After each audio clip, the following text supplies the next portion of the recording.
On s'attend pas à avoir un enfant porteur de handicap. Effectivement, après quelques jours, semaines très tristes, on devient juste joyeux, heureux. C'est mon fils. Je l'aime comme il est. C'est sûr, je l'attendais pas comme ça. Mais c'est lui, il est là et il est pas là par hasard. On a certainement un rôle à jouer dans sa venue au monde. AVS avec Philippe Robichon. AVS, à votre santé, bonne matinée à tous. Aujourd'hui, Karima Chedibaoui est avec nous. Bonjour Karima. Bonjour Philippe, bonjour tout le monde. Coach parental et familial. Et vous avez cofondé cette école de naturopathie qui s'appelle l'ENAT à Saint-Ouen. Notre invitée aujourd'hui s'appelle Carole Deschamps. Bienvenue Carole. Merci, bonjour. Super maman de 35 ans, vous publiez l'extraordinaire Marcel aux éditions Flammarion. Marcel, c'est votre fils, il a 4 ans et demi. Il n'est pas anormal, mais extraordinaire. D'où vient l'expression ? C'est ma mère, en fait, enseignante, qui, dès la maternité, m'a dit « Mais tu sais, il n'est pas différent, en fait, il est extraordinaire. » Et très vite, en fait, c'est devenu l'extraordinaire Marcel. C'est un livre plein d'espoir que vous publiez. Ce n'est pas parce qu'on est parent d'un enfant handicapé qu'on doit être des parents tristes. Mais est-ce que vous avez toujours pensé ça ? Oui, j'ai toujours été de nature plutôt joyeuse, déjà, de base. Les premiers jours ont été très durs. J'ai pleuré toutes les larmes de mon corps, quand même.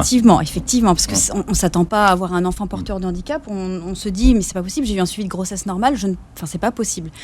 Et puis, donc, effectivement, après quelques jours, semaines très tristes, eh bien, on devient juste joyeux, heureux et content d'avoir cet enfant-là.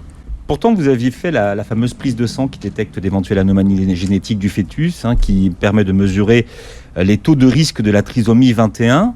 Vous en avez reparlé après l'accouchement de Marcel à la gynéco qui vous avait reçu. Et là, vous avez quand même découvert qu'on ne vous avait pas tout dit. Alors en fait, en 2015, c'est vrai que c'est le triple test. Le seuil d'alerte, en fait, c'était de 1 risque sur 250 ou moins. Maintenant, c'est passé à 1 risque sur 1000. Et moi, j'étais en fait à 1 risque sur 481, quelque chose comme ça.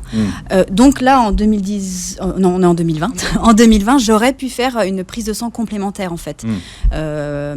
Mais voilà, elle m'a simplement dit... À l'époque, vous étiez à risque ou... Non, c'était pas à risque. J'étais au-dessus, en fait, au-dessus du seuil, mais quand même comme le maximum, enfin on va dire le meilleur taux, même si c'est très moche comme expression, c'est 1 sur 10 000. Donc 1 sur 481, c'est vrai que ça faisait quand même, c'était quand même un chiffre. Ouais. Est-ce que vous savez, Karima, ce que c'est qu'une baby shower ? Une baby shower, oui, c'est quand avant d'accoucher, en fait, c'est ça. Donc il y a une fête qui est organisée, une célébration en fait qui est organisée. Pour accueillir l'enfant, la future maman en fait. On célèbre la future maman, d'accord ? Et on célèbre aussi l'enfant, si c'est un garçon ou si c'est une fille en fait. Et là maintenant, si c'est un garçon, je crois, les ballons sont bleus, on prépare tout ça et on annonce en fait le sexe du bébé. Je crois que c'est ça. C'est à peu près ça. De plus en plus. Moi, j'ai pas fait de baby shower à l'époque. Ben non, mais moi non plus, je découvre qu'on est, qu'on est ringards. De toute façon, maintenant, on célèbre tout. Tout est une occasion de célébrer la vie. Je trouve ça bien. À la naissance de Marcel, vous avez du mal à le trouver beau. Vous vous interrogez sur ses yeux gonflés. Et au fur et à mesure, les traits de Marcel se rapprochent de plus en plus de ceux d'un bébé porteur de la trisomie 21. À qui vous avez commencé à en parler ? À mon mari. Dès que j'ai eu Marcel sur moi, en fait, je me suis dit, mais il a quand même une drôle de tête. Donc je demandais à mon mari, mais il est beau, je le vois pas bien, il est comment Et puis le personnel dans la chambre nous disait, non, mais vous inquiétez pas, ses yeux gonflés, c'est parce que il est né prématuré, les oreilles ourlées, c'est le passage du col. Tout avait une explication. Mais quand même, je le trouvais pas folichon, quoi, voilà, pour être honnête. Et puis finalement, ses traits se sont affinés avec le temps, et puis maintenant, il est magnifique. Oui, mais ce qui veut dire que tout le personnel autour de vous n'avait rien remarqué, c'est ça ? Ou alors ils avaient remarqué, mais en fait ils attendaient que le mot trisomie 21 vienne de nous parce qu'ils voulaient qu'on s'attache à l'enfant. Je sais qu'il y a différentes maternités, il y a des différentes façons de faire l'annonce en fait. Alors vos parents viennent vous voir à la maternité, ils jouent à la comédie aussi, qu'est-ce qu'il est mignon. Moi sur le ton de la blague, j'ai ma mère, elle me dit qu'est-ce qu'il est mignon, je lui dis quand même il a une petite tête de trisomique. Elle me dit mais non, n'importe quoi, c'est pas vrai. Et en fait elle avait déjà échangé avec ma belle-mère qui elle-même avait échangé en cachette avec Sylvain sur les suspicions que nous avions mais ma mère avait vu aussi, elle avait vu. Mais c'était pour protéger sa fille. Ouais. Est-ce qu'on protège les gens dans ces cas-là ? On met les formes, en tout cas, il faut mettre les formes. Après, voilà, faut pas se le cacher, faut pas renier son enfant, enfin voilà, nous c'est notre façon de voir, mais oui, faut protéger son entourage, faut être là, faut être bienveillant, faut plein d'amour. Comment est-ce que vous validez vos doutes finalement ? Donc j'ai accouché un vendredi matin. On a fait revenir la pédiatre en fin de journée ce vendredi parce que vraiment on avait de plus en plus de suspicions. Elle nous a confirmé les doutes et elle nous a dit par contre, désolé, on est vendredi il est 18h, faut attendre lundi matin pour faire des tests. Donc on a attendu le lundi matin. C'est la délicatesse du temps médical. On a attendu le lundi matin pour faire une prise de sang et puis avoir des résultats de toute façon que 48 heures plus tard, des résultats provisoires. Et les vrais résultats sont venus, je crois, 2 mois plus tard. Bon, on n'avait plus de doute, mais voilà, c'est un peu long. Oui. Ça vous a perturbé finalement cette attente et le fait que personne n'ait rien vu ou pas du tout ? Personne n'ait rien vu pendant la grossesse ? Ouais, pendant la grossesse et puis après finalement. Maintenant avec le recul, moi je suis très contente que personne n'ait rien vu en fait, parce que j'ai peur de la décision que j'aurais pu prendre. Voilà, donc maintenant je changerai de vie pour rien au monde, donc non, c'est sans regret. Ensuite, il a fallu l'annoncer à la famille. Qu'est-ce que vous conseillez aux gens dans ces cas-là ? Donc nous, comment ça s'annonce d'ailleurs Oui, comment ça s'annonce ? Alors, le fameux faire-part de naissance. Exactement. Alors déjà, on avait envoyé un SMS à toute la famille et tous les amis pour annoncer l'arrivée de Marcel. Et puis quelques heures plus tard, je crois que c'est après la venue de la pédiatre, c'était par SMS. On a refait un SMS, on a dit voilà. Après les moments heureux de la naissance, viennent les moments de doute, les suspicions de la trisomie 21. Merci pour votre compréhension, votre aide et votre soutien, et voilà. Et on a eu un élan de solidarité tout de suite en fait. Voilà, des retours immédiats de notre entourage. Est-ce que vous avez senti des regards gênés, des gens qui répondaient pas, qui savaient pas quoi trop dire en fait ? Je sais que ça arrive dans certaines familles. Il me semble qu'il y a un couple d'amis de mes parents qui ont une réaction un peu bizarre, mais sinon, non, vraiment, nous, dans notre famille, ça a été vraiment, la nouvelle a été très, très bien accueillie. Et Marcel est devenu le petit chouchou. Ouais, non, vraiment. Et vous, comment vous l'avez vécu ? Comment vous avez, du fait que vous ne saviez pas, d'accord, et ensuite vous aviez le doute, toute cette période en fait d'incertitude, de doute, ça se passait comment ? Je suis curieuse en fait de savoir que ça se passait comment dans votre cœur de maman. Eh bien dans mon cœur c'était c'est mon fils et voilà, je l'aime comme il est, c'est sûr, je l'attendais pas comme ça, mais c'est lui, il est là et il est pas là par hasard. Voilà, on a certainement un rôle à jouer dans sa venue au monde, et donc voilà. Super. Qu'est-ce que vous avez envie d'entendre à ce moment-là, au moment où vous accouchez de Marcel ? Quels sont les mots que vous avez envie d'entendre des gens qui vous entourent ? Je sais qu'il y a eu alors déjà tout le personnel, les puéricultrices, tout le monde était vraiment rassurant et nous disait non mais je sens qu'il est tombé dans une bonne famille, donc ça fait déjà plaisir à entendre. Et une pédiatre avant notre sortie qui nous dit il est vraiment très beau Marcel, et elle nous a regardé droit dans les yeux et c'était très fort. Alors à tous ceux que ça arrive de se retrouver dans cette situation où dans l'entourage il y a quelqu'un qui accouche et qui a un bébé qui est trisomique 21, il faut pas faire les autruches, il faut répondre. Exactement. On a besoin de soutien, c'est une épreuve, faut le dire, c'est une épreuve de la vie, on n'oubliera jamais ce jour-là, même si ça nous paraît loin maintenant, et que même nos réactions nous paraissent démesurées, pleurer comme ça, on comprend plus pourquoi. Mais voilà, ça reste un moment douloureux, il faut que la famille soit là, il faut que les gens répondent, montrent qu'ils sont présents, et même si on n'a pas besoin d'eux, on sait qu'ils sont là. Mais vous êtes posé ces questions, pourquoi moi, vous voyez tous les trucs, pourquoi ça m'arrive. Assez brièvement, pourquoi moi, pourquoi nous, pourquoi lui, et puis la réponse c'est comme ça. Pourquoi pas. Qu'est-ce que c'est que la trisomie 21 pour ceux qui nous écoutent ? La trisomie 21, c'est une anomalie chromosomique. En fait, c'est au moment de la division cellulaire. Il y a un chromosome 21. On ne sait pas pourquoi il est resté accroché à la paire numéro 21. Donc, ça fait 3 chromosomes 21. Voilà. Alors, il en existe plusieurs types de trisomie 21. Oui. Alors, il y a différents types de trisomie, 18, 13, 21, je crois. Et il y a différents types de trisomie également, libre et homogène, la plus répandue, celle que Marcel a. Donc, toutes les cellules du corps ont 3 chromosomes 21. Il y a celle mosaïque, donc c'est pas toutes les cellules. Il y a la trisomie partielle. Enfin voilà, après, la plus répandue, c'est celle que Marcel a. Est-ce que vous êtes devenue une maman experte ? Parce que quand même, ce qu'on voit, c'est que votre mari, au moment où vous accouchez, il rentre à la maison et puis il va sur Internet pour regarder ce que c'est quand même. Ouais. C'est vrai. On connaissait.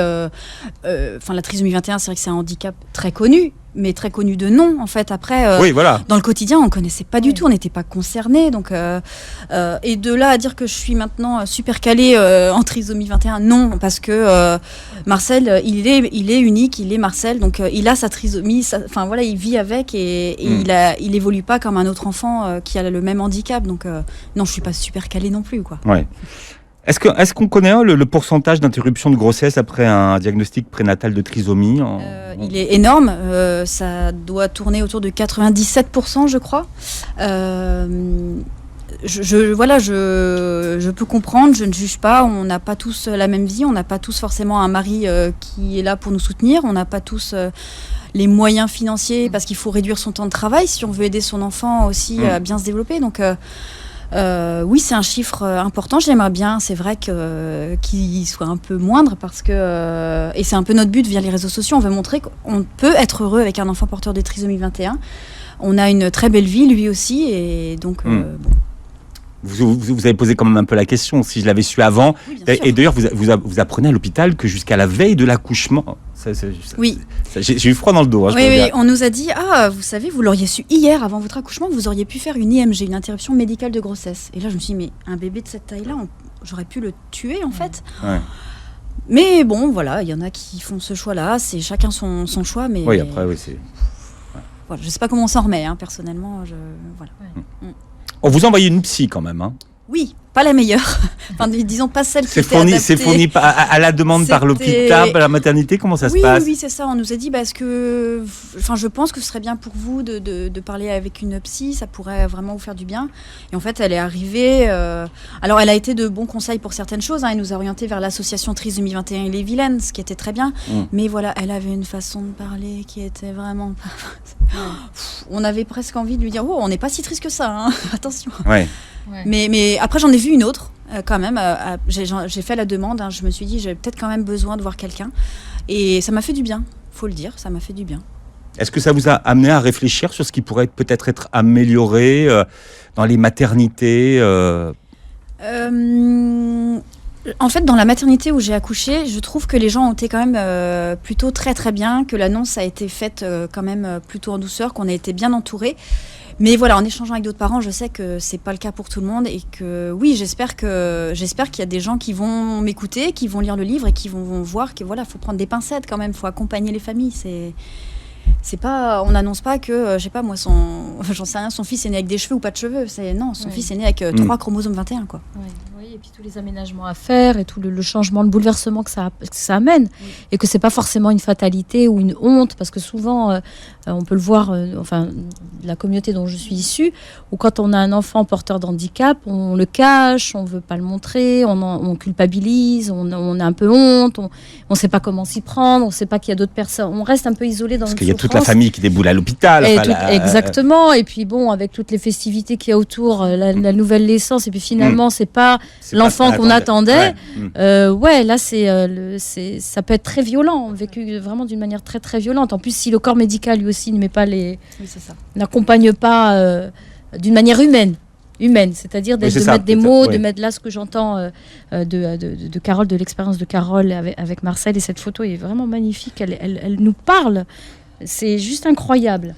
Et donc de garder son secret pendant 8 mois. Donc c'est ça, voilà. C'est exactement ça, secret. Et puis j'ai tellement de choses à dire. Moi, c'est comme ça que je le vois. J'ai tellement de choses à dire et à partager et à faire changer les choses, faire évoluer les mentalités. Moi, c'est ça qui me dit quand je le regarde là. Que voilà. Et je me dis waouh, mais il faut que vous fassiez, vous tourniez dans les hôpitaux, allez voir les familles. Dans les centres sociaux, ça vous dirait C'est vrai que ce serait chouette. Faire changer le regard sur ça, et que c'est pas... souvent, il y a l'idée de qu'est-ce qu'on a fait de mal pour avoir un enfant comme ça. Oui. Qu'est-ce qu'on a fait comme... qu'est-ce qui s'est passé? Où est-ce qu'on a fauté? Alors que non, c'est... Là, comme vous le décrivez, rien que j'ai pu parcourir un petit peu, c'est un don, quoi. Oui. Nous, on le vit comme une chance. Alors, c'est vrai qu'au début, on ne comprend pas. Comme je disais, pourquoi nous, pourquoi lui? On n'est pas chez les bisounours, il y a quand même la phase d'abattement, aujourd'hui, le deuil de l'enfant idéal. Voilà. C'est ça. Mais moi, j'ai eu peur au début aussi des regards des gens. Je me suis dit, mais est-ce que je vais oser le montrer? Est-ce que voilà? Et en fait, maintenant, quand je me promène avec Marcel, je suis super fière. Je suis super fière. Et puis, voilà, grâce aux livres et aux réseaux sociaux, c'est vrai que j'aimerais pouvoir faire changer les mentalités et rassurer les parents et qu'ils n'aient pas honte de leur enfant, qu'ils en soient fiers. Voilà, on a trouvé le mot. On parle des enfants extraordinaires ce matin avec Carole Deschamps qui publie l'extraordinaire Marcel chez Flammarion. Marcel, c'est votre petit garçon de 4 ans et demi. Karima Chadibaou est avec nous. Marcel est extraordinaire. Hein. Il est porteur d'une trisomie 21 et ça fait référence à une expression qu'utilisait votre mère. D'ailleurs, Marcel, c'est joli comme prénom. Et oui, c'est très, comment dire, il y en a pour un enfant de 4 ans et demi, je trouve que c'est très dans la tendance. Ouais, alors, il y en a plein qui me disent, c'est pour faire comme Marion Cotillard et Guillaume Canet. Alors non, non, c'est tout simplement, c'était pour rendre hommage à mon grand-père Marcel, que j'adorais, et qui est parti il y a bientôt 16 ans. Mais par contre, voilà, le jour de la naissance, je me suis dit, mais mince, est-ce que c'est vraiment lui rendre hommage que d'appeler un enfant porteur de handicap Marcel? Et en fait, il n'y a pas mieux, il n'y a pas mieux, il n'y a pas meilleur hommage. Je ne savais pas que Marion Cotillard et Guillaume Canet Guillaume Canet avait un enfant qui s'appelle Marcel. Oui.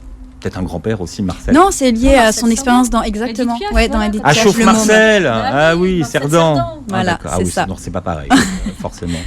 On parlait du regard des autres. Nous-mêmes, quand on croise des gens avec des enfants qui sont trisomiques, on ne sait pas où poser le regard finalement. Il y a toujours la gêne en 2020. Est-ce que la société finalement reflète bien de ce qui se passe et affiche suffisamment d'enfants porteurs de trisomie? C'est de mieux en mieux. C'est vrai que même Marcel a eu la chance d'être mannequin pour Petit Bateau en début d'année. J'ai déjà vu des enfants porteurs de trisomie 21 dans les catalogues Ikea qui habillent, donc ça change, ça bouge. Tout comme il y a des enfants avec des fauteuils roulants maintenant ou des enfants albinos. Enfin, ça change. Mais c'est vrai que quand on est encore à la maternité avec ce bébé pas comme les autres, on se dit mince, je vais avoir sûrement des regards. Comment je vais réussir à les affronter? Comment ça va se passer?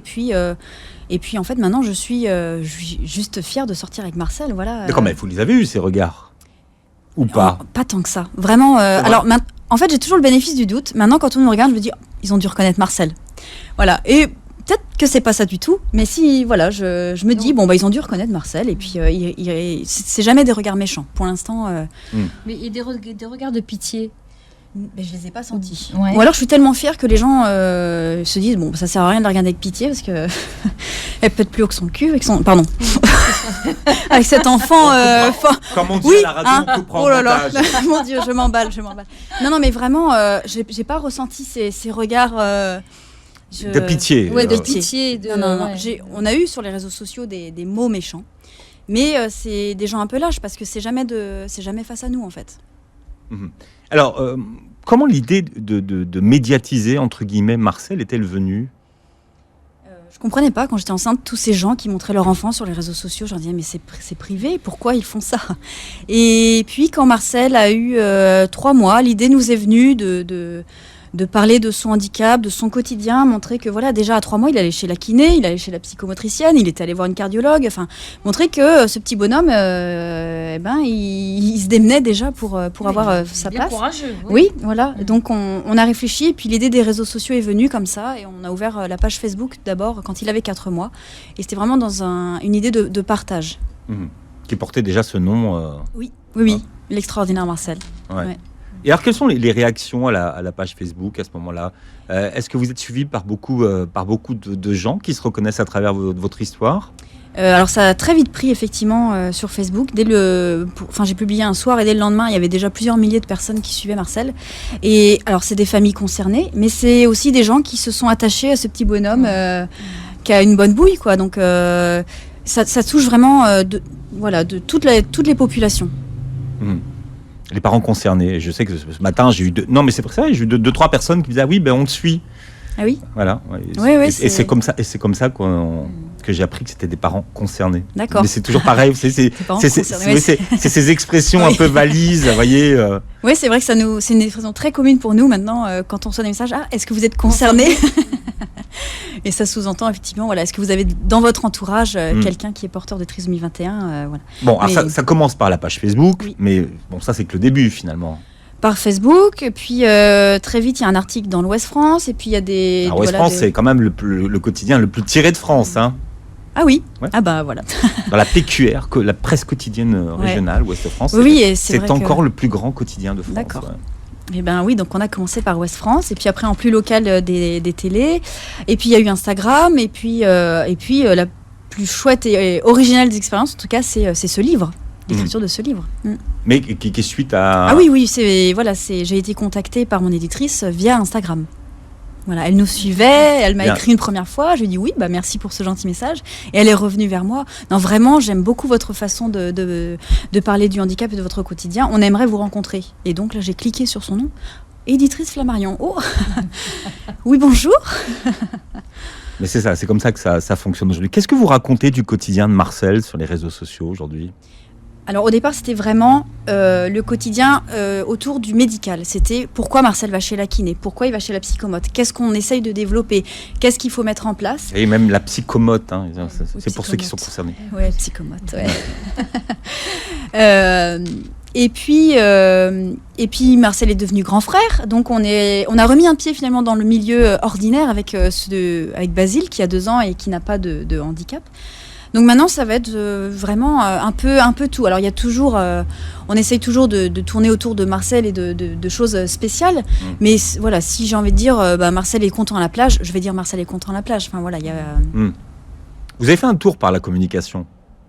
Non. Non, j'ai jamais travaillé dans la communication. Un petit peu dans mes métiers, mais c'était pas ma tâche principale. Mais en fait, avec les réseaux sociaux, on s'y met finalement. Ouais, ça veut dire que c'est vous qui gérez la... Oui. C'est vous oui, qui c'est oui, c'est vrai que c'est de la com. C'est vrai, c'est vous qui gérez, qui est l'agent de communication de Marcel en fait finalement. Oui, je suis son agent. C'est vrai.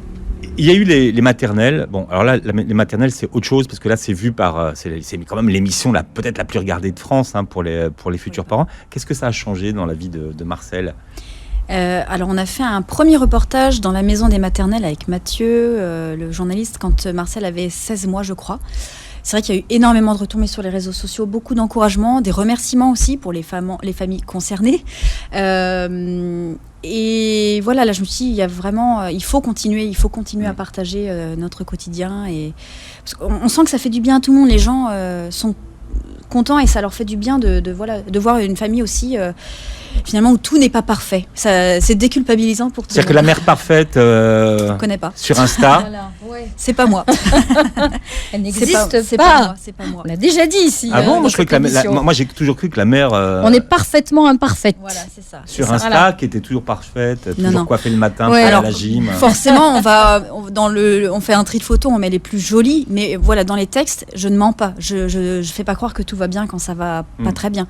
Non, c'est ça aussi que les gens apprécient, c'est que c'est pas du faux en fait. c'est voilà, on votre partage réalité. avec authenticité, Ouais, et spontanéité. Vous avez levé le pied pendant votre deuxième grossesse pour les réseaux sociaux, pourquoi ? Au début de l'annonce de ma deuxième grossesse, alors c'était un enfant voulu, mais je pensais pas que ça viendrait aussitôt. Et finalement, je crois que j'étais pas prête.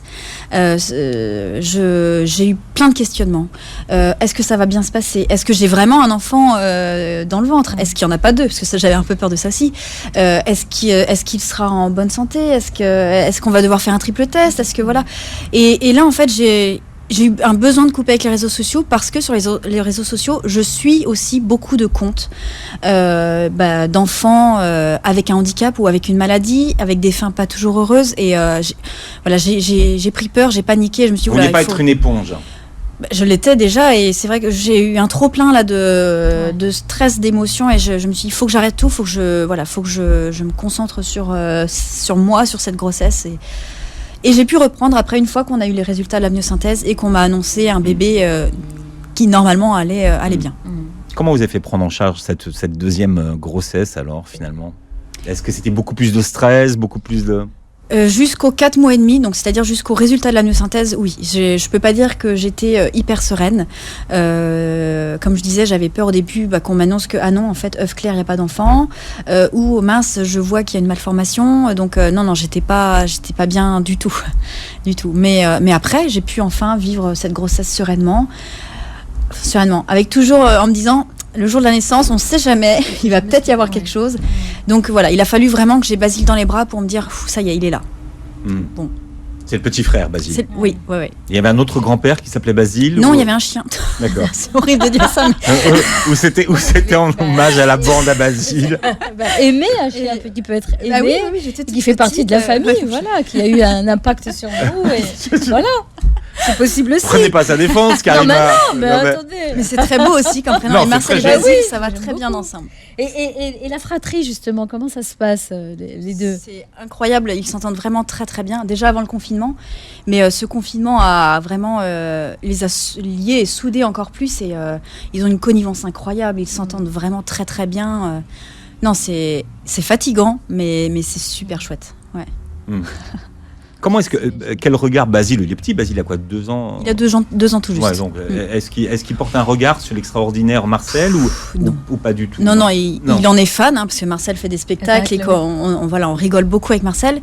Il l'imite beaucoup, mais non, je pense qu'il se rend pas compte. Après, on ne cache pas, on a beaucoup de livres pour enfants qui parlent du handicap à la maison. Marcel sait très bien, sans savoir ce que ça veut dire, qu'il a une trisomie 21. Il sait très bien que l'extraordinaire Marcel, c'est lui. Donc Basile aussi, mais c'est très vague encore, il est trop petit. Mais on ne cachera rien en tout cas. On vous a proposé de placer, comme on dit, Marcel en institution ou dans des établissements pour ça? À la maternité, on nous a dit est-ce que vous voulez mettre Marcel en pouponnière? Et nous on s'est dit ouais, super, c'est-à-dire pour la nuit, comme ça on peut dormir. Ah non, pouponnière, c'est pas ça, ça veut dire abandonner son enfant et le laisser pour toujours. Et là, je me suis dit, alors encore une fois, sans jugement, mais pas pour nous. Quel nom très gentil c'est joli. pour un truc affreux quand même. Ouais.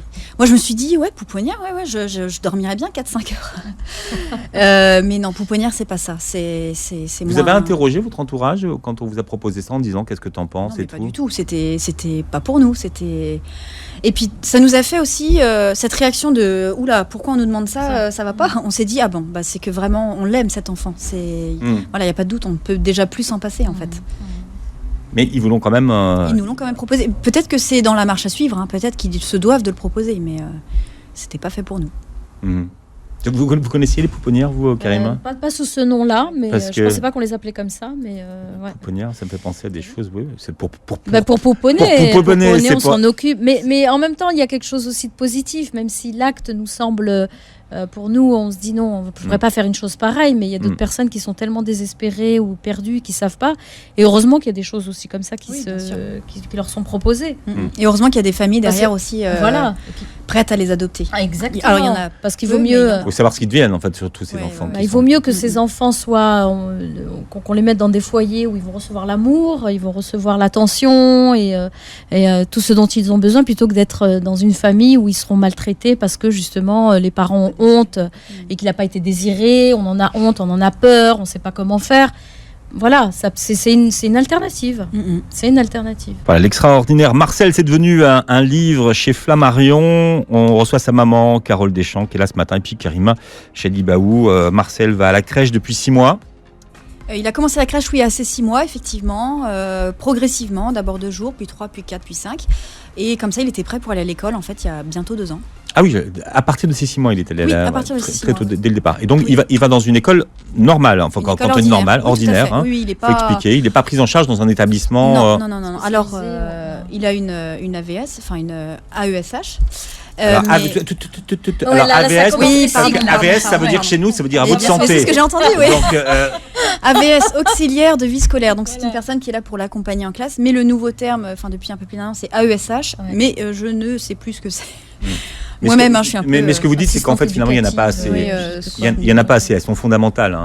Elles ont un rôle. Pour tous les enfants, en fait, les porteurs de handicap, qui ont des troubles de l'apprentissage aussi, voilà, et il y a une déclaration à faire à la MDPH, voilà. Donc c'est la maison de l'handicap. Voilà, on va dire ça comme ça. Oui, en raccourci. En raccourci. Et donc ensuite, elle est affectée, voilà. Et puis la difficulté, juste, je vais faire une petite parenthèse là-dessus, c'est que la plupart des AVS, certaines ne sont pas formées, en fait.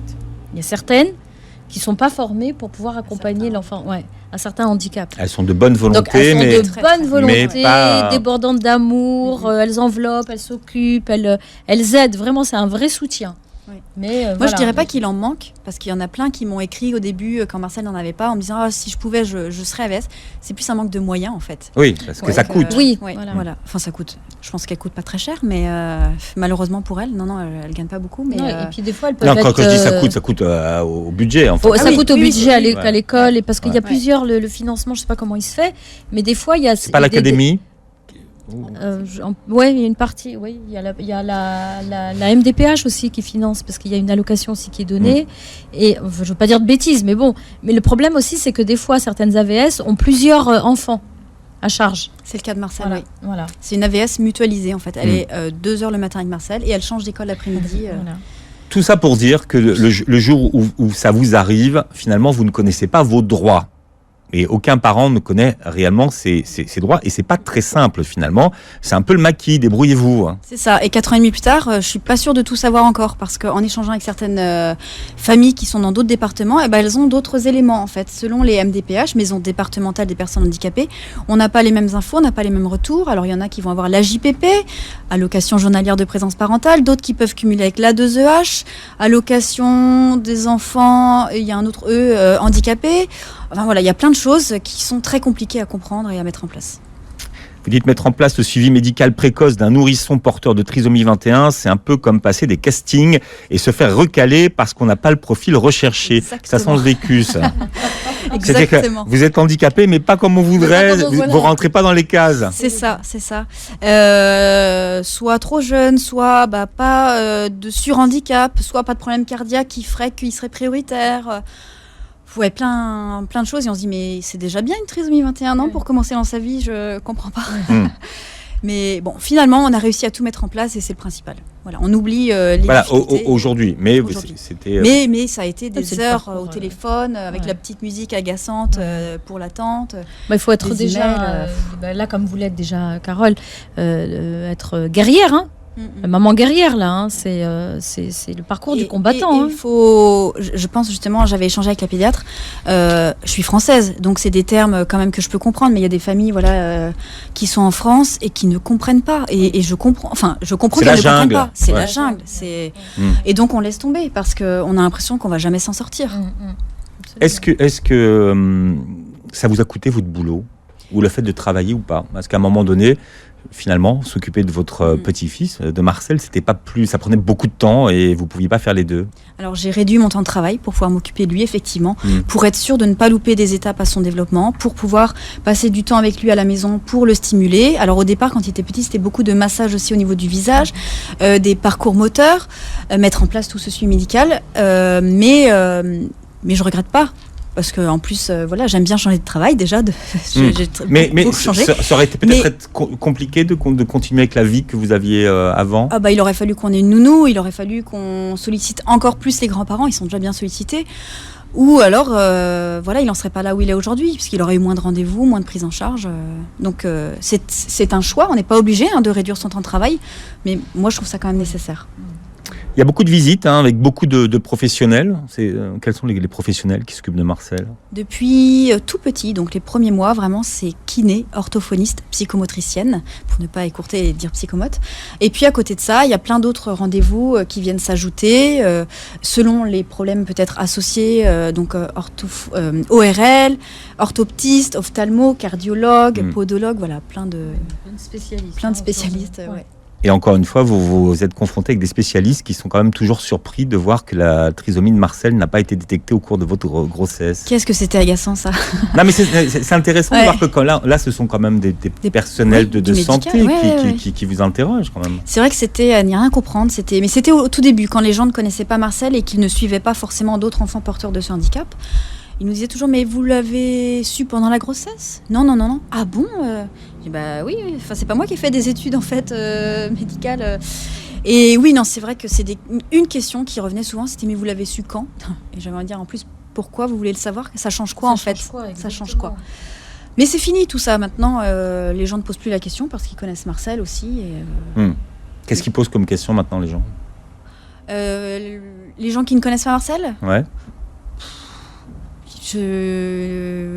Non, Non, c'est plus les gens qui le reconnaissent vont dire qu'est-ce qu'il est mignon, j'adore le suivre, il est plein de gaieté, il est joyeux, il progresse beaucoup. Les gens aussi qui le suivent depuis très longtemps sur les réseaux sociaux nous disent c'est fou comment il a progressé. Ils voient son évolution et ils grandissent avec lui. Hein, c'est ça. Qu'est-ce que ça vous a appris sur vous ? Ça m'a appris plein de choses et ça m'a permis de voir le monde différemment aussi. Alors ma mère était enseignante et elle c'était plutôt des enfants sourds ou sourds-muets. Donc voilà, le handicap je connaissais un petit peu aussi, donc j'étais déjà ouverte. Mais là ça m'a ouvert encore plus les cultures, les orientations sexuelles, le handicap, la maladie. Enfin voilà, nous. Pourquoi c'est le même combat finalement tout ça ? C'est oui, il y a. Quand je dis le même combat, c'est le même combat de reconnaissance, d'information, d'ouverture du regard de l'autre. Exactement. Oui, c'est ça. C'est vraiment. Mais souvent, je fais des publications aussi où je dis, mais la différence, c'est pas que la différence de Marcel. Ça va être la culture, la couleur de peau, en général. En général, voilà. Oui, la France c'est pas toujours bien géré la différence. C'est un problème avec la différence. Oui, alors on n'est pas, comme je disais tout à l'heure, on n'a pas été trop confrontés nous à des, on n'a pas été pointés du doigt, mais voilà, on voit bien avec ce qui s'est passé aussi il y a 15 jours aux États-Unis, il y a des problèmes encore dans le monde pour accepter les différences, hein, mais moi j'ai bon espoir. Vous insistez sur un de vos traits de caractère. Vous dites je n'aime pas quand je ne contrôle pas une situation. J'ai dit ça ? Ouais, dans le livre. Ça veut dire qu'avec Marcel, est-ce que vous êtes toujours under control ? Non. Je prends sur moi. C'est vrai que des fois, mais même Basile, hein, ils vont se mettre à escalader ou à grimper les escaliers ou à faire des choses qui me font un peu peur. Mais je dis, c'est pas grave, c'est l'apprentissage. Et peut-être qu'il va tomber, mais c'est en tombant qu'on se relève et qu'on voilà. Donc, j'ai vraiment dit ça, moi. Ouais. C'est vrai, il y a une part de... Attendez, peut-être qu'il fallait le couper avec... Je n'aime pas quand je ne contrôle pas une situation. C'est vrai que j'aime bien.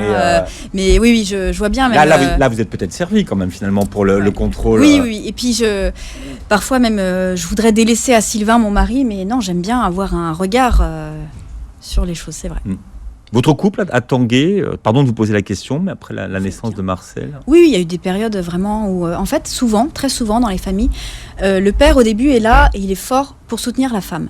Et puis en fait, on se rend compte qu'il n'a pas du tout digéré la nouvelle et c'est plusieurs mois plus tard qu'il va pas bien en fait. Et donc c'est arrivé, Marcel avait 9-10 mois. Et Sylvain était triste, il n'arrivait pas à s'en sortir. Je lui dis, mais Sylvain, peut-être qu'il faut que tu consultes quelqu'un, parce que les hommes ne parlent pas comme nous, ils se confient pas autant à leurs amis que nous. Moi, en plus, j'avais les réseaux sociaux pour, c'était un vrai exutoire, donc, et ça lui a fait du bien aussi de consulter une personne, et ça nous a fait du bien tous les deux. Parce qu'il y a beaucoup de couples qui divorcent. Il y a plus de divorces dans les familles avec un enfant porteur de handicap. Oui. Et c'est vrai que le père est peut-être moins entouré que la mère dans ces cas-là.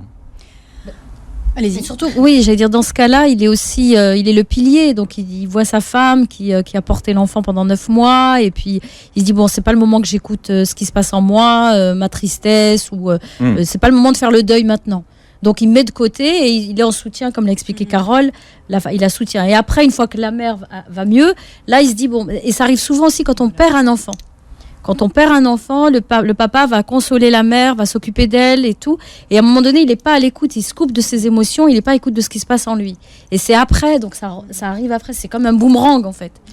Voilà. Et ça, là, apparemment, vous avez bien pu être à l'écoute de Sylvain et pouvoir le soutenir aussi de faire son deuil de l'enfant idéal. C'est ça. Ouais, c'est vrai, il se projetait, il se voyait déjà faire du surf avec son fils, et là, ça lui semblait impossible. Alors, on l'entraîne à faire des take-off maintenant sur la planche. On peut surfer en Bretagne. Il y a des gens. Vous rigolez ou quoi ? Il y a des gens qui peuvent se baigner dans l'eau de Bretagne. Mais bien sûr. Ah bon ? Pourquoi pas ? Avec une combinaison. Ah oui, rassurez. Non, même sans combinaison, elle est très bonne. Et puis c'est bon pour le corps, une eau fraîche. Comment vous l'imaginez, Marcel, grandir comment ? Est-ce que vous vous projetez un petit peu ? Est-ce que ça vous arrive de vous poser des questions, de savoir comment votre petit garçon va grandir ? En fait, c'était plus avant, je me projetais beaucoup et donc ça me faisait peur. Et maintenant, j'essaie de vivre au jour le jour. Mais j'ai confiance en lui. Chaque jour, il nous montre qu'il progresse, qu'il est capable de plein de choses. Les gens qui l'entourent, les professionnels, sont plutôt très rassurants. Parce que les gens ne savent pas très bien comment un petit garçon ou une petite fille qui souffre et qui est atteint de trisomie 21 se développe. Ce qu'ils comprennent, ce qu'ils ne comprennent pas, ce qu'ils peuvent faire, ce qu'ils ne peuvent pas faire. Eh bien, c'est comme nous tous, on n'a pas tous les mêmes capacités. Donc, Marcel, c'est pareil, il n'a pas les mêmes capacités qu'un autre enfant porteur de trisomie 21. Et il y en a qui, comme nous, il y en a qui sont ingénieurs, il y en a qui n'ont pas fait d'études. Bah, là, c'est pareil, il y a de tout, en fait. Donc, on verra. Moi, tant qu'il est heureux, ça me va. Aujourd'hui, dans le cadre français, qu'est-ce qu'il peut faire comme étude ? Jusqu'à quand est-ce qu'il peut être dans le système classique ?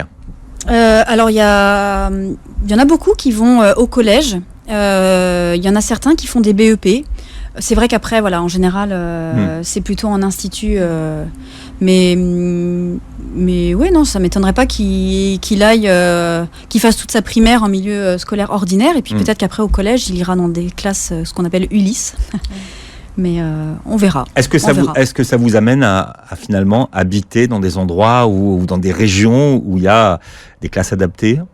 Vous dites ça parce que mon rêve c'est d'aller dans le Morbihan. Mais c'est vrai que ce sont des vraies questions pratiques quand vous avez l'école à côté ou quand vous devez envoyer votre enfant dans une école où il ne peut pas rentrer chez lui tous les soirs. On habite près de Rennes. Marcel est très bien entouré. Il a des super professionnels qui s'occupent de lui depuis sa naissance. Il a une super école qui va jusqu'au CM2 et je suis sûre qu'il y serait très bien jusqu'au CM2. Mais voilà, on a un rêve, c'est de partir dans le Morbihan sur la côte.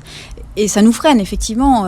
Il n'y a pas que les prix, il y a aussi toute la. Il faut parler d'argent aussi, parce que ça coûte. Oui, parce qu'on ne parle pas beaucoup d'argent dans votre livre, mais c'est un vrai coût. D'avoir un enfant porteur de handicap. Alors nous, ça nous rapporte de l'argent, en fait, parce que comme je ne gagne pas beaucoup d'argent de base, on ne paye pas d'impôts grâce à Marcel. Mais oui, parce qu'il compte pour une part. Faut voir les avantages là où, voilà. Non, c'est plus le prix de l'immobilier dans le Morbihan qui nous freine, mais aussi effectivement retrouver des bons professionnels pour Marcel, retrouver une école accueillante. Ça joue. Vous avez l'impression que Marcel a changé le regard sur le handicap et sur la trisomie 21 ? Alors, pour les gens qui le suivent, oui, j'en suis convaincue. Pour tous les parents, pour toutes les familles qui sont accros à la page de Marcel et qui suivent ses aventures. Pour ceux qui le suivent, oui, complètement. Il y en a plein qui me disent avant, si on m'avait annoncé pendant une grossesse un enfant porteur de trisomie 21, c'est sûr, j'aurais avorté. Grâce à vous, voilà, je vois la vie différemment. Ou alors, il y en a qui veulent faire des métiers en lien. Parce que j'ai parlé, au tout départ, je décrivais vraiment les missions de chaque professionnel de santé. Et il y en a plein qui nous ont dit vous m'avez donné envie d'être orthophoniste, vous m'avez donné envie d'être psychomotricien ou sienne, voilà. Donc ça suscite des vocations. Aussi. C'est super. Il y a des mamans qui vous posent la question, des mamans qui savent qu'elles sont porteuses d'un enfant de trisomie 21, qui vous posent la question de savoir ce qu'elles doivent faire ou pas du tout. Oui, c'est arrivé, ça arrive souvent. Là encore, j'ai reçu un mail. Comment est-ce que vous répondez à cette question ? Déjà, je les félicite pour la grossesse parce que voilà, il faut leur montrer que c'est quand même un bel événement. Et puis, je ne mens pas. Je leur dis voilà. C'est sûr, votre quotidien va être rythmé si vous désirez garder cet enfant. Il y aura plein de choses à mettre en place, mais vous avez la chance de le savoir alors que vous êtes enceinte. Donc, vous avez le temps de vous organiser.